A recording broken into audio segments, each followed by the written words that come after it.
tayong lahat. Al Francisco para sa Pambansang TV sa Bagong Pilipinas. Patay ang isang person deprived of liberty habang may dalawang pang nasugatan sa insidente ng pananaksak sa New Bilibid Prison. Ayon sa Bureau of Corrections, nangyari ito sa Quadrant 4 ng maximum security camp. Habang iniimbestigahan ng insidente, tinatasan na ang lahat ng superintendents na nag-ooperate sa prison and penal farms na magpatupad ng hakbang para matiyak na walang mangyayaring gantihan para sa kaligtasan ng mga PL at ng mga staff. Sugatan naman ng isang pulis sa Zamboanga City ng Tambangan ng riding in tandem sa mismong besperas ng bagong taon. Sa isang tuha ng video, kitang-kita ang palitan ng puto ng dalawang suspect at biktimang pulis na kinilalang si Police Master Sergeant Mariano.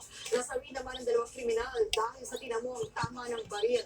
Sa ngayon, nasa ligtas ng kalagayan si Mariano at nakatakdang gawa ng parangal ng Police Regional Office 9 dahil sa kanyang tapang at dedikasyon sa pagtupad sa tungkulin. Samantalang malaking tulong ang Comprehensive Archipelagic Defense Council ng Pilipinas para maprotektahan ang teritoryo ng bansa. Ito ang sinabi sa security analyst matapos na matakwan ang Chinese submarine drone